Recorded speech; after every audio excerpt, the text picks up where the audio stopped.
Hello and welcome to the Al-Attiyah Foundation podcast. My name is Nawaf Jabarkil. Today we're joined by Mr. Joe Saddi, Minister of Energy and Water for Lebanon. Before taking on his role in February this year, Joe chaired the Middle East division of consulting firm Strategy and part of PwC, where he contributed to major privatization programs in the mining industry and energy sector. His expertise is currently being tested in a delicate political and economic environment in Lebanon, marked by a weakened currency and budgetary constraints that have affected fuel imports and electricity coverage. Plenty to get through. Joe, welcome to the podcast and thank you for giving up the time and joining us. Pleasure. I wanted to start with a quick pulse check, if I may. There's been a lot of change in Lebanon recently, much of it viewed very positively by many in the international community. Just start by telling us what's the situation like there now, and looking at the economic challenges, what are the top priorities? Well, you're quite right. I mean, Lebanon has gone through a very tough period. It's one of actually the most severe social and economic crisis that any country in the world has ever experienced in peacetime. And so now, for the first time since the crisis started back in 2019, we have a glitter of hope and, frankly, a path forward, a tough path, but nevertheless, there is a path that if we follow it, we should be able to get through the thick of it. Priorities are obviously to restore trust, first and foremost, in Lebanon's economy, in Lebanon's banking sector, but also in Lebanon's governance in general. I would say that's the first priority. On the economic front, obviously, we need to restore the health of our public finances. We need to restructure our banking sector. We need to get to some good agreement with the IMF, which is a door opener for many more good things to come, hopefully. That's at the macro level. I should not forget also that we need to ensure the permanent stability from a security point of view in our country through the proper implementation of all previous UN resolutions relating to Lebanon, but also the ceasefire agreement. That's at the macro level or at the overall level, if you want. At the sectoral level, and here a bit, focusing mainly on the sector that I'm responsible for. Obviously, there is a big electricity crisis that we need to solve. That is not to say that the water side is not an issue as well. The water side of things is equally important and equally critical. But electricity is of paramount importance, and I guess we'll be talking about it in a second. Yeah, and those the challenges that Lebanon has faced, as you say, exacerbated since 2019. I remember speaking to your predecessor here in the World Utilities Congress in the UAE when that took place, and he spoke about the structural problems that Lebanon's electricity grid has faced for several decades. In reality, he touched on some of the issues. Looking at what's causing the crisis now, is it purely financial, or are there major regulatory and other issues, structural issues, institutional issues, if you like, that are still plaguing your efforts? Well, speaking for the electricity sector, what we are suffering at the strategic level is of not having made the right decisions a long time ago. What do I mean by this? It's been known that for the last 15 years, we've been in need of building or developing our electricity infrastructure, starting with new generation energy power plants, upgrading the grid, so on and so forth. These decisions have not been made for the last 15 or 20 years when we're in bad need of investing into our power plants. Instead, we have spent tens of billions of dollars over the last 15 years, but never got one single new plant built.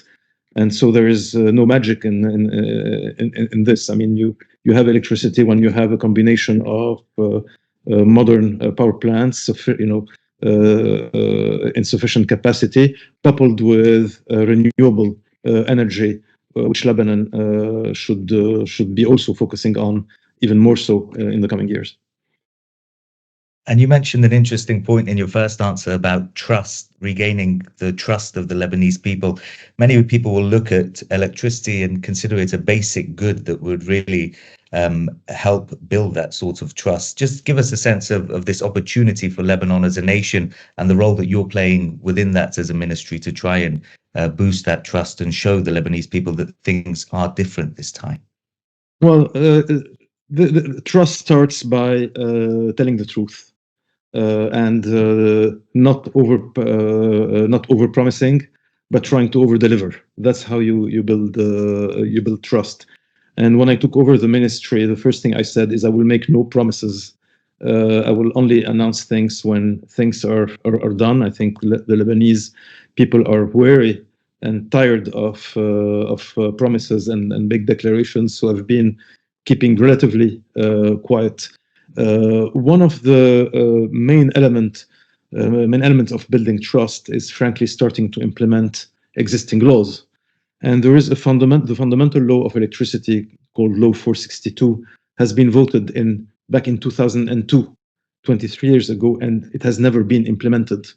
And so the first action that we took was to say, we're going to implement the law. Obviously, any law can be improved on, and we're going to work on improving it. But let's start by implementing the laws that we have. That is a fundamental element of building a trust. And at the core of this law, which frankly organizes the sector pretty much like it's done all over the world by unbundling the power sector, separating generation from transmission from distribution. At the heart of it is the creation of the Electricity Regulatory Authority, which for the last 23 years, has been on paper there, but never been established. And there is no way that the sector can evolve as the law dictates it should if that Electricity Regulatory Authority is not established. And so the first decision that I took was to announce that we're going to go for this. And in fact, we have opened up a portal to call for candidacies to recruit for the Electricity Regulatory Authority. The portal has been closed last week, and I was told by the agency responsible for the recruitment process that for the 5 candidacies, there's 5 positions on the Regulatory Authority, we've received 341 candidacies, which is amazing that people have that much interest today in applying for this very important job. And I think that is a sign, an early sign, and I hope a telltale sign of people starting to regain trust in the way our institutions are supposed to function. So trust equal truth and equal also making the tough decisions. Yeah, I did see that call for people to apply for those roles. Just briefly, were those 341 for 5 roles within Lebanon, or people looking to come back into Lebanon Both. with the expertise? Both. Both. And looking at distribution of electricity, then obviously you have this scarce resource. How are you prioritizing who gets what and when? I mean, is the focus on urban versus rural, or how are you making those strategic decisions? Well, first of all, I've made it very clear early on that the minister should not be involved in tactical decisions regarding distribution of electricity, because given Lebanon's sectarian tendencies or sectarian makeup, the moment a minister starts, saying, I'm going to give electricity to this region, then you're going to say, oh, you're giving it because you're, from this sect or from this region, and you're forgetting about that other region. So I did say from early on that I would not get dragged into making decisions on behalf of the utility in terms of electricity provision, and I've tried to keep to that promise and to that decision. And I told the CEO of the national utility it is his job to decide how to allocate electricity. My job is to give guidelines, and the guidelines are very simple. It has to be fair. And given the other guideline that I gave is we have a severe issue that we're trying to solve of illegal connections. And illegal connections are distributed, they happen to be there all over Lebanon, but they are much more severe in some areas than in others. And the only other guideline that I gave was we will give more electricity to the regions that help us remove illegal connections compared to the region that do not help us remove illegal connections, other than fairness and the second guideline that just mentioned. I'm not at all getting involved into electricity distribution, and I don't think that's the role of the minister to be doing that on a tactical basis. Absolutely, and I should clarify, I did mean the ministry's role in that, but as you say, really important to operationally allow the utility to take the lead. Absolutely. There, which goes back to the point you say about strengthening some of these institutions. Aside from institutions, infrastructure you also touched upon earlier as being in disrepair, no new plant being built. What's the focus when it comes to improving infrastructure and possibly even building new infrastructure, investment in those? So the decision has been made that we should absolutely do what has been necessary and lacking for the last 15 years, which is build one or two, at least one, but most likely two new power plants to be able to reach close to the capacity that is needed in Lebanon. To give you a sense, today's installed capacity of the national utility is approximately 1/2 to 1/3 of what is needed. So there is quite some gap in terms of the power capacity that we need. So we've made the decision to put back on track the construction of new power plants, and my intention is to rely on the private sector to do that. Ideally, going for a BOT. This is a chance also to elicit or to bring back the private sector, local and international, into Lebanon's economy. And so my job right now is to find the best conditions to launch this initiatives, this tender. So I'm working on various fronts to ensure proper structuring of the deal and proper financing as well. In parallel, we need to invest into the transmission grid. Again, this has been neglected for some years. Thankfully, there is a recent loan that has been approved by the World Bank to help on part of that, for the transmission grid, that is. And I am also working with various donor agencies to fund a bigger investment into the upgrade of the transmission network. So this is the main, a key area that I'm spending a lot of time on. In parallel, and I guess you will have a chance to talk about this, I'm trying to really encourage renewables, and particularly solar, at a much bigger scale than we've had so far.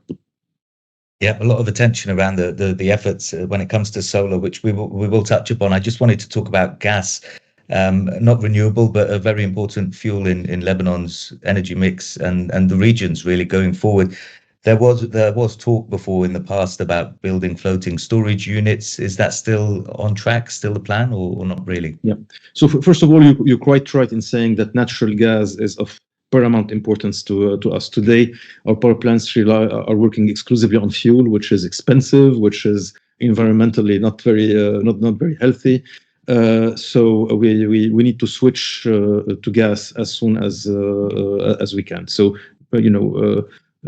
supply of natural gas is a top priority, and there are two ways the gas can come to our power plants. There is the Arab gas pipeline, which was used briefly a few years ago, the linking Egypt, Jordan, and Syria, and coming to Lebanon.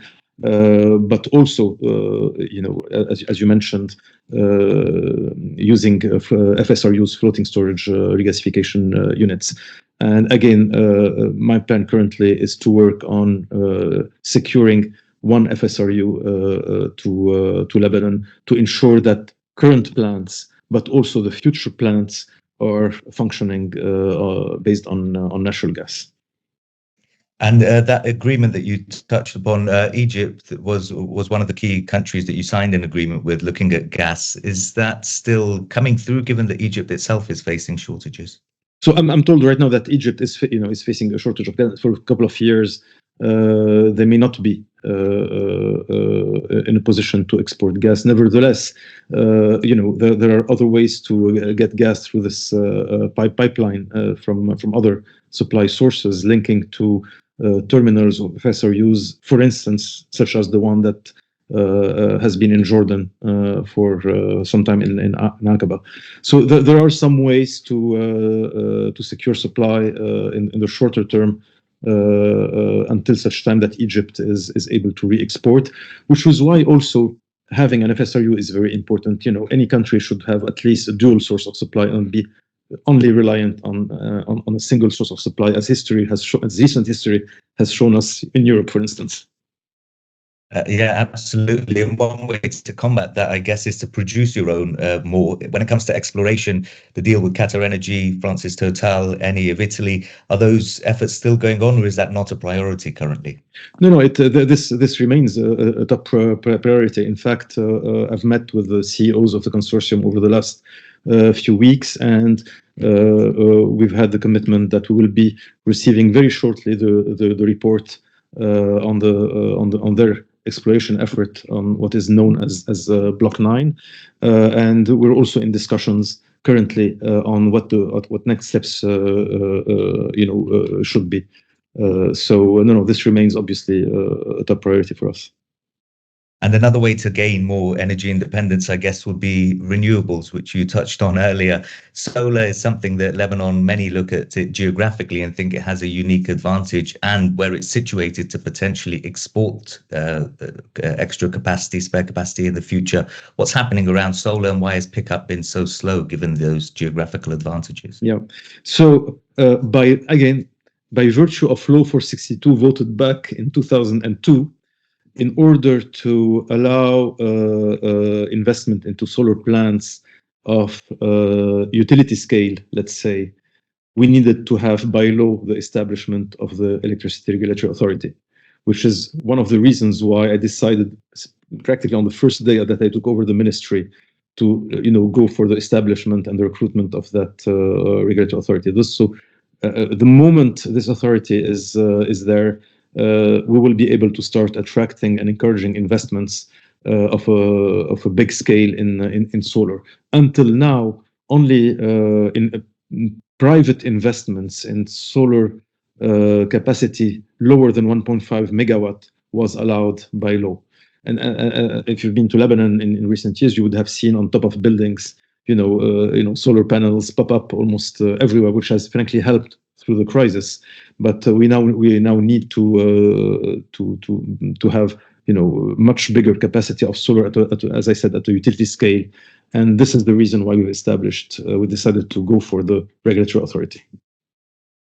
And you also talked about the help coming from multilateral institutions. Your colleague, the finance minister, Yassin Jaber, in April signed a deal, the $250 million help focused on the electricity sector. When it comes to this sort of these deals, you touched on the IMF and a potential deal there. Deals have come in the past, money has flowed in the past. What's key as a government to ensure that the money that comes in now is used appropriately and that it goes where it's needed?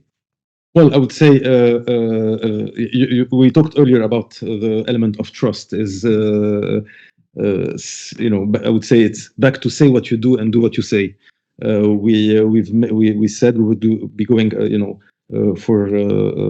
along a certain path of restructuring the economy, of restructuring the electricity sector. It's very important that we are seen as doing what we said we would do. And with regard to the recent loan of the World Bank, which we are really thankful for, this is going to help us do three things, in fact. And here the investments are very clear. There's a part of it, which I mentioned earlier, which has to go to upgrade the transmission grid to allow the transmission grid to absorb solar power. The second part of it is to build a solar plant of utility scale. And the third part of it is to enable the national utility to have the necessary control centers or MIs to be able to function like a modern utility. So these investments are very well focused, and there is no way that we're going to divert the use of them. It's crystal clear how these funds are going to be used as far as this particular loan is concerned. That's clear. And just a final question. When it comes to investment, you said one key aspect of your role is trying to bring in more investment into the sector in Lebanon. Many of the listeners of this podcast and the foundation's work are involved in the regional energy landscape. Many head up corporations in the region. What would your message be in terms of, in this competitive landscape where you have major nations in the Gulf and elsewhere in the Middle East trying to drive more foreign investment in, why Lebanon and why its energy sector today? I would say Lebanon is back in a sense. The trust in the current government is the highest that it's been for the last 30 or 40 years in Lebanon. I think the wave of reform that is coming is unescapable. There is no other path that's open to the Lebanese. We are trying to, as a government of reformists, to remove, frankly, politics in the old sense from how our sectors should be run. I said one of the first things that I said when I took over was one of my jobs is to remove politics from the electricity sector, which has been plagued by political dealings back and forth. And finally, we want to make the country attractive to the private sector. Many of the ministers in this government come from the private sector, so we understand exactly what is needed. And the message that I would say, we're serious about it, and try us.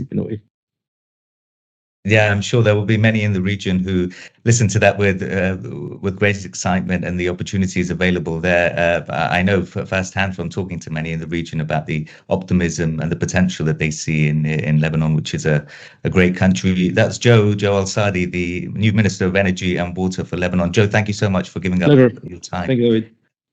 Thank you so much for listening. A new Al-Attiyah podcast will be released in the coming weeks, so be sure to keep up to date with our social media pages on X, YouTube, LinkedIn, and now on Instagram, not to miss another episode.